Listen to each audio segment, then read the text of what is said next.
Hello students, welcome to my channel. तो जो भी स्टूडेंट्स 2024 में बीए थर्ड सेमेस्टर समाजशास्त्र यानी सोशियोलॉजी का एग्जाम देने वाले हैं, तो यह वीडियो उन्हीं के लिए है, क्योंकि आज की वीडियो में मैं आपके बीए थर्ड सेमेस्टर समाजशास्त्र का मॉडल पेपर लेकर आई हूं। और आज का ये जो मॉडल पेपर है परीक्षा की दृष्टि से अत्यंत महत्वपूर्ण है। आज की इस वीडियो में मैं आपको आपके परीक्षा में पूछे जाने वाले अति लघु, लघु और दीर्घ प्रश्नों को बताने वाली हूँ। और आज का क्लास समझ लीजिए महासंग्राम क्लास है आपके महत्वपूर्ण प्रश्नों का, और हम थोड़ा थोड़ा आंसर को भी जानने का प्रयास करेंगे। और इसके अलावा स्टूडेंट्स आपके और भी मॉडल पेपर की वीडियोस मैंने अपलोड कर रखी हैं, तो आप सभी को देख लीजिएगा। मैं डिस्क्रिप्शन बॉक्स में आपको लिंक दे दूंगी। आपने उन सभी को देखकर तैयार कर लिया जो कुछ भी मैंने आपका मॉडल पेपर बताया हुआ है, तो बस यूँ समझिए कि आपके एग्जाम की 95% तैयारी हो जाएगी। तो चलिए शुरू करते हैं और जानते हैं। जैसा कि आप जानते हैं आपका जो टाइटल है समाजशास्त्र का वो है social change and social movement in India. तो चलिए शुरू करते हैं और आपके महत्वपूर्ण प्रश्नों को देखते हैं। तो सबसे पहले हम देखेंगे खंड अ यानी कि अति लघु उत्तरीय प्रश्न। हम पहले अति लघु देखेंगे कि कैसे कैसे अति लघु प्रश्न आपकी परीक्षा में पूछे जाएंगे, कौन से आपके सिलेबस के वो टॉपिक हैं जो ज्यादा महत्वपूर्ण है। तो सेक्शन ए यानी खंड आ में आपको सभी प्रश्न करने होते हैं। 10 प्रश्न दिए जाते हैं और 10 प्रश्न आपको करने अनिवार्य होते हैं, और प्रत्येक प्रश्न का उत्तर 50 शब्दों में आपको लिखना होता है। तो चलिए देखिए, सबसे पहला प्रश्न है सामाजिक परिवर्तन को परिभाषित कीजिए। देखिए, सामाजिक परिवर्तन आपसे जरूर पूछा जाएगा और ये आपके पेपर का पहला क्वेश्चन हो सकता है। इसलिए हो सकता है क्योंकि आपका जो टाइटल है समाजशास्त्र का वही है सामाजिक परिवर्तन और सामाजिक आंदोलन, तो वही आपको पढ़ना है। इसलिए सामाजिक परिवर्तन क्या है तैयार कर लीजिएगा। और देखिए, आपका पूरा सिलेबस मैंने कंप्लीट करवा दिया है, सारी यूनिट्स कंप्लीट करवा दी है, और सामाजिक परिवर्तन मैं बहुत अच्छे से पढ़ाई हूँ आपको। इस पर पूरी डिटेल्ड में वीडियो मेरे चैनल पर अपलोडेड है, यहाँ तक कि आपके पूरे टॉपिक पर अपलोडेड है। तो थोड़ा समझते हैं। देखिए, परिवर्तन मतलब होता है बदलाव होना, और सामाजिक परिवर्तन जैसा कि देखिए परिवर्तन लगातार होती रहती है, परिवर्तन लगातार होता है, हर चीज में बदलाव होता रहता है। और समाज में जब परिवर्तन होता है वो सामाजिक परिवर्तन कहलाता है। बस कुछ परिवर्तन ऐसे होते हैं जो जल्दी से नजर नहीं आते, और कुछ परिवर्तन ऐसे होते हैं जो बदलते ही नजर आ जाते हैं कि यहाँ ये परिवर्तन हुआ है। तो सामाजिक परिवर्तन से तात्पर्य यह होगा कि समाज के संगठन में, समाज के व्यवस्था में, समाज के कल्चर में, इसके ढांचे में, इसके कार्यों में, संबंधों में जो भी परिवर्तन आता है, जो भी परिवर्तन हम देखते हैं वो सामाजिक परिवर्तन कहलाता है। अब देखिए, दूसरा महत्वपूर्ण प्रश्न है सांस्कृतिक परिवर्तन क्या है। अच्छा देखिए, सांस्कृतिक परिवर्तन, अब जब सांस्कृतिक आ गया तो इससे देखिए परिवर्तन ये पूछा जा रहा है, तो थोड़ा इसको समझ लेते हैं कि आखिर ये सांस्कृतिक परिवर्तन है क्या। देखिए, सांस्कृतिक का मतलब होगा कि सांस्कृतिक परिवर्तन एक ऐसा परिवर्तन होता है जिसमें विश्वास, कला, धर्म या फिर जो साहित्य है या जो भाषा है, इन सभी में जो भी परिवर्तन होता है तो उसको हम सांस्कृतिक परिवर्तन कहते हैं। और इसके अंतर्गत संस्कृति के विभिन्न पक्षों में परिवर्तन का होना भी कहलाता है। यानी कि समाज के अंदर जो कल्चर है, जो संस्कृति है, अगर उसके अंदर बदलाव हो रहा है तो वो समाज के अंदर होने वाला परिवर्तन सांस्कृतिक परिवर्तन कहलाएगा। तो ये भी एक तरह का सामाजिक परिवर्तन हम कह सकते हैं, लेकिन इसको हम सांस्कृतिक परिवर्तन इसलिए कहेंगे क्योंकि समाज की संस्कृति में परिवर्तन आ रहा है, भाषा में और कला, साहित्य, इन सारी चीजों में परिवर्तन सांस्कृतिक परिवर्तन कहलाता है। अब देखिए, आपका तीसरा महत्वपूर्ण प्रश्न है बारदोली सत्याग्रह कब और किसके नेतृत्व में हुआ। महत्वपूर्ण प्रश्न है, बहुत महत्वपूर्ण प्रश्न है। देखिए, सत्याग्रह यानी कि आंदोलन, बारदोली आंदोलन कब और किसके नेतृत्व में हुआ, किसने बारदोली आंदोलन का नेतृत्व किया था। अगर परीक्षा में बारदोली आंदोलन बस लिखकर छोड़ दे तो भी आप समझ जाइएगा कि बारदोली सत्याग्रह के बारे में पूछ रहा है। बारदोली सत्याग्रह पूछे या बारदोली आंदोलन पूछे, प्रश्न आपका एक ही होगा। ओके, तो देखिए बारदोली सत्याग्रह कब हुआ था। तो देखिए, जो बारदोली सत्याग्रह है ये गुजरात के बारदोली जिले में हुआ था, तो इसलिए इसे बारदोली सत्याग्रह कहा जाता है। बारदोली सत्याग्रह या आंदोलन। देखिए, बारदोली जिले में जो भू राजस्व था वो ब्रिटिश सरकार के द्वारा बढ़ाकर उसमें 30% तक वृद्धि कर दी गई थी। तो ये बारदोली सत्याग्रह 1928 ईस्वी में हुआ था और इसका नेतृत्व सरदार वल्लभ भाई पटेल ने किया था। तो तभी बारदोली की जो एक महिला थी उसी ने वल्लभ भाई पटेल को सरदार की उपाधि दी थी। तभी से वल्लभ भाई पटेल को सरदार वल्लभ भाई पटेल के नाम से जाना जाता है। तो जांच देखिए फिर क्या हुआ कि जो जांच थी वो इस निष्कर्ष पर पहुंची कि वृद्धि जो हुई थी भू राजस्व में उसको घटाकर 6.03% तक कर दिया गया। तो बहुत महत्वपूर्ण ये बारदोली सत्याग्रह है, आप इसको याद रखिएगा। अगला प्रश्न देखिए, अगला प्रश्न है आधुनिकीकरण। बहुत महत्वपूर्ण प्रश्न है आधुनिकीकरण। अब इसको समझिए कि आधुनिकीकरण क्या है। देखिए जो संस्कृतिकरण है, संस्कृतिकरण जो होता है या जो पश्चिमीकरण होता है या फिर जो औद्योगिकरण होता है या फिर जो नगरीकरण होता है, इन सभी का जो सम्मिलित प्रभाव होता है, तो जब इसके परंपरागत समाज में आधुनिकता की ओर बढ़ता है तो वो क्या कहलाता है, उसे समाज शास्त्री कहते हैं। जो समाज शास्त्री रहे हैं, जो बड़े बड़े विद्वान रहे हैं, तो वो सब इन सभी के सम्मेलन को क्या कहते हैं, आधुनिकीकरण कहते हैं कि समाज क्या है, आधुनिकीकरण की तरफ बढ़ रहा है। इस पर मैंने पूरा एकदम डिटेल में वीडियो अपलोड किया हुआ है, तो आप देख लीजिएगा। प्लेलिस्ट के लिंक मैं आपको इसी वीडियो के डिस्क्रिप्शन बॉक्स में दे दूंगी। अगला महत्वपूर्ण प्रश्न देखिए स्थानीयकरण। अब इतना ही पेपर में लिख के छोड़ देगा, तो अब क्या मतलब है कि स्थानीयकरण का मतलब क्या है, इसका अर्थ स्पष्ट कीजिए, इसके अर्थ को 50 शब्दों में लिखिए।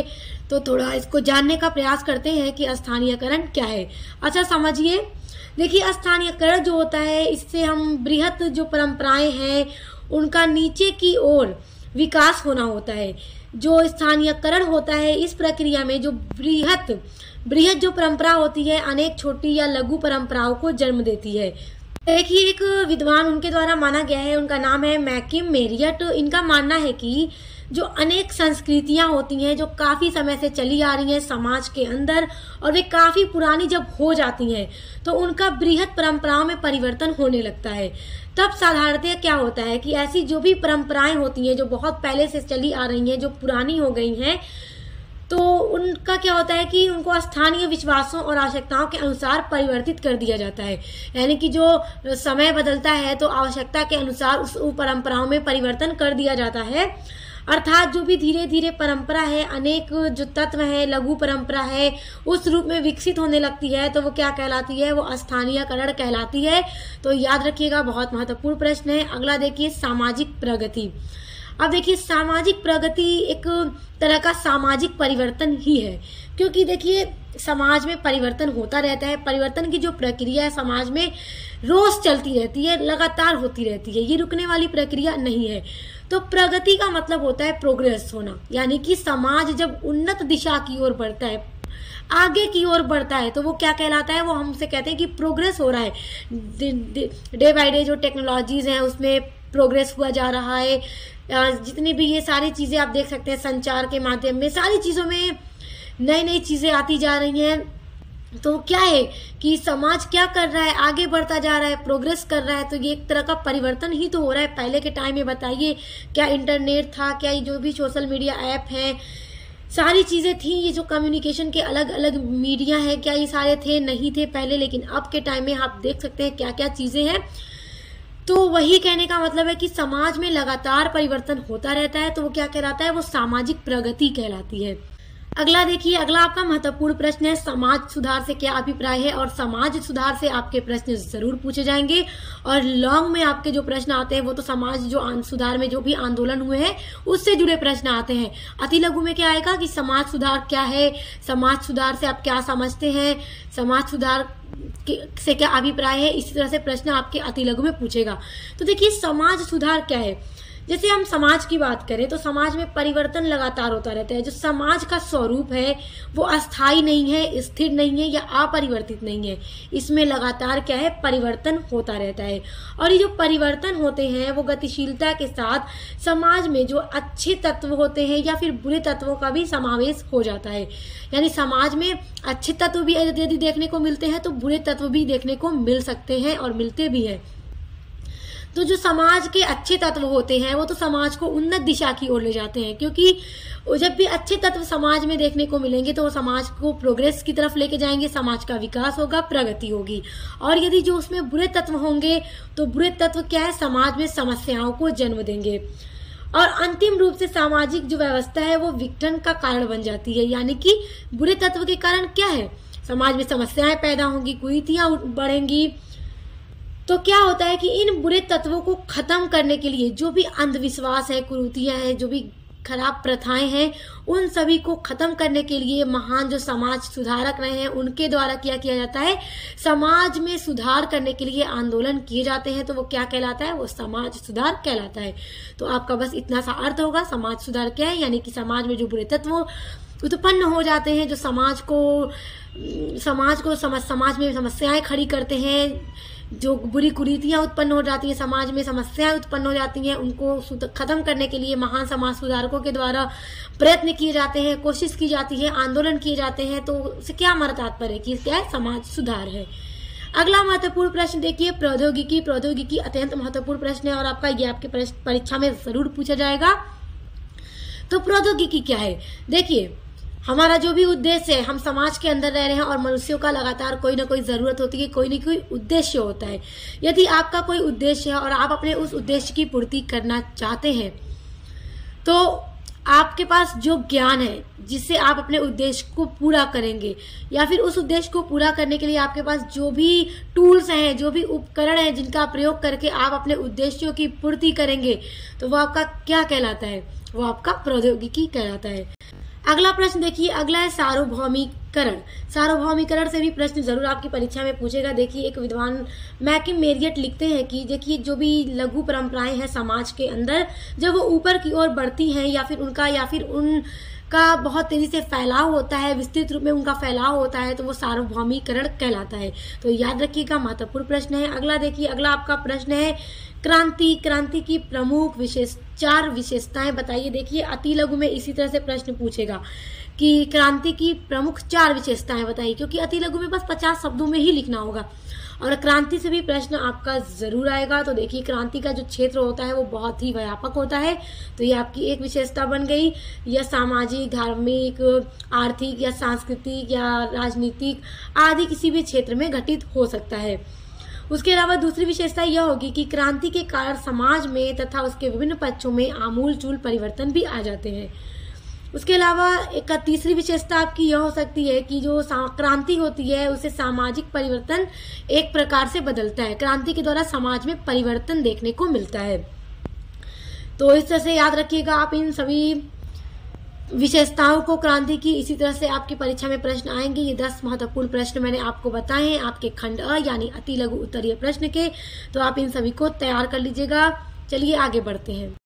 अब आ जाते हैं आपके मॉडल पेपर के खंड ब में। खंड ब होता है आपका लघु उत्तरीय प्रश्न यानी कि शॉर्ट आंसर टाइप क्वेश्चन, जिसमें आपको 8 प्रश्न दिए जाते हैं और आपसे कहा जाता है कि किन्हीं 5 प्रश्नों के उत्तर दीजिए। 8 में से किन्हीं 5 के, और प्रत्येक प्रश्न का उत्तर इसमें आपको 200 शब्दों में लिखना होगा। पहला महत्वपूर्ण प्रश्न देखिए, एकदम ध्यान से अपने सभी प्रश्नों को देखिएगा। बहुत महत्वपूर्ण प्रश्न है और सभी पर मैं आपकी वीडियो अपलोड कर चुकी हूँ, यानी आपके जो भी टॉपिक हैं सभी पर वीडियो मेरे चैनल पर आपको मिल जाएगी। पहला महत्वपूर्ण प्रश्न है, सामाजिक आंदोलन का अर्थ बताते हुए उसकी विशेषताओं का वर्णन कीजिए। सामाजिक आंदोलन से प्रश्न जरूर पूछा जाएगा। सामाजिक आंदोलन क्या है, और मैंने आपको बहुत अच्छे से समझाया हुआ है जब मैं सामाजिक आंदोलन वाला टॉपिक करवा रही थी, और उसमें उसकी विशेषताओं का भी पूरा वर्णन मैंने किया हुआ है, तो आपको मिल जाएगा मेरे चैनल पे। दूसरा महत्वपूर्ण प्रश्न है, स्पेंसर के उद्विकास सिद्धांत को स्पष्ट कीजिए। देखिए उद्विकास, सामाजिक उद्विकास, उद्विकास के जितने भी सिद्धांत हैं सभी सिद्धांत को करा दिया है। उद्विकास क्या है, इसकी विशेषता क्या है, सारी चीजें, इसके कारक क्या है, सब पर वीडियो अपलोड है। प्लेलिस्ट के लिंक मैं आपको डिस्क्रिप्शन बॉक्स में दे दूंगी, तैयार कर लीजिएगा। बहुत महत्वपूर्ण सिद्धांत पेपर में जरूर आएगा। तीसरा महत्वपूर्ण प्रश्न है, सामाजिक विकास का अर्थ एवं परिभाषा लिखिए। देखिए सामाजिक विकास क्या होता है, इसका अर्थ और इसकी परिभाषा। अर्थ लिखिएगा और परिभाषा में आपको विद्वान की परिभाषा लिखनी होगी। तो जब मैं सामाजिक विकास करा रही थी तो उसमें विद्वानों की परिभाषा भी मैंने बताई हुई है।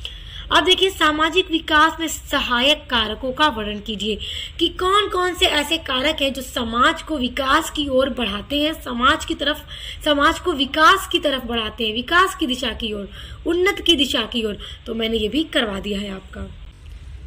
अगला महत्वपूर्ण प्रश्न देखिए, सामाजिक परिवर्तन के चक्रीय सिद्धांतों का वर्णन कीजिए। सामाजिक परिवर्तन के चक्रीय सिद्धांत क्या है, सब मैंने करवा दिया है, इस पर भी वीडियो मेरे चैनल पर आपको मिल जाएगी। सभी बहुत महत्वपूर्ण प्रश्न हैं स्टूडेंट्स। अगर अभी तक आप कंफ्यूज थे कि हम क्या पढ़कर जाएं परीक्षा में, कहां से प्रश्न आएंगे, तो बस इस मॉडल पेपर में बताए गए सभी क्वेश्चन को तैयार कर लीजिए। और इसके पहले भी मैंने एक मॉडल पेपर की वीडियो अपलोड कर रखी है, उसका लिंक मैं आपको डिस्क्रिप्शन बॉक्स में दूंगी। उसमें भी जितने मैंने क्वेश्चन बताए हैं उन सभी को भी तैयार कर लीजिएगा। आपने इतना कुछ तैयार कर लिया तो बस आपका सोशियोलॉजी का पूरा सिलेबस तैयार हो जाएगा।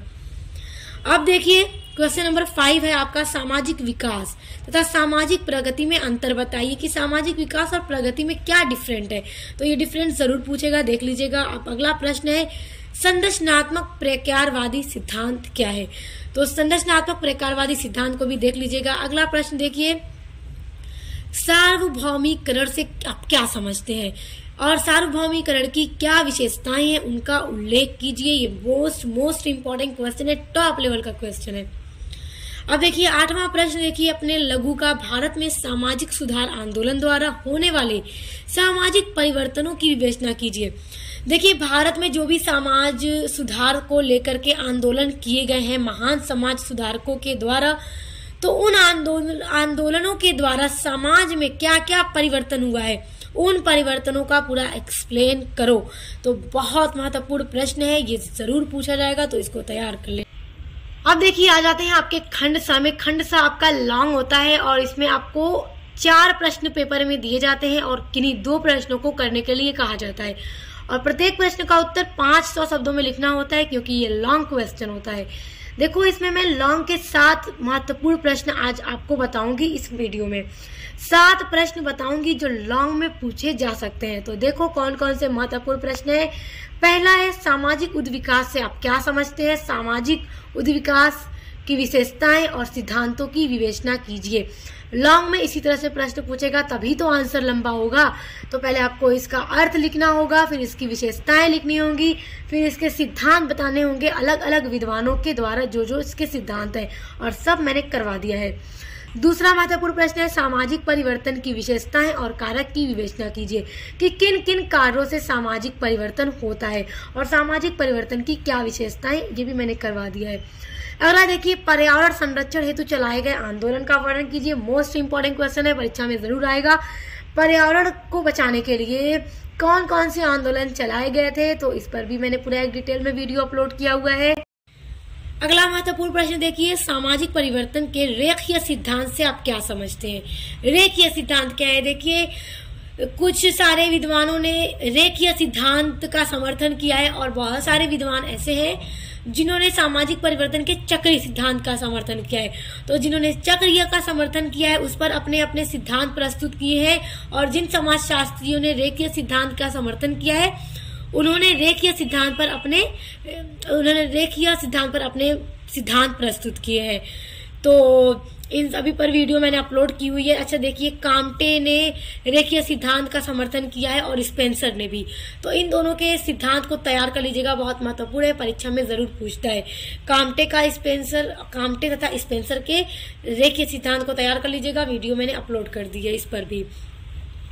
अगला महत्वपूर्ण प्रश्न देखिए सामाजिक आंदोलन की प्रमुख अवस्थाओं की विवेचना कीजिए कि सामाजिक आंदोलन की प्रमुख क्या क्या अवस्थाएं हैं, इसको भी देख लीजिएगा। अगला देखिए दलित समाज सुधार में ज्योतिबा फुले का योगदान बताइए। ये बहुत महत्वपूर्ण प्रश्न है कि दलित समाज सुधार में ज्योतिबा फुले ने अपना क्या क्या योगदान दिया है, तैयार कर लीजिएगा, अत्यंत महत्वपूर्ण है। और अगला देखिए आर्य समाज में प्रमुख सिद्धांत की विवेचना कीजिए।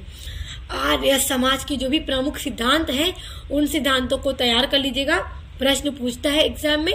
तो ये 7 प्रश्न जो मैंने आपके लॉन्ग के बताए हैं इनको तैयार कर लीजिएगा। आज के मॉडल पेपर में बताए गए सभी प्रश्नों को तैयार कर लीजिए। 100% यहाँ से आपकी परीक्षा में प्रश्न आएंगे ही आएंगे। और आप पूरी वीडियोस को पढ़ने के लिए, सभी क्वेश्चन के आंसर को पढ़ने के लिए, टॉपिक को पढ़ने के लिए डिस्क्रिप्शन बॉक्स में दी गई प्लेलिस्ट की लिंक पर विजिट कीजिए, वहां से पढ़िए, तैयार कीजिए एग्जाम की। Best of luck. अब मिलते हैं नेक्स्ट वीडियो के साथ।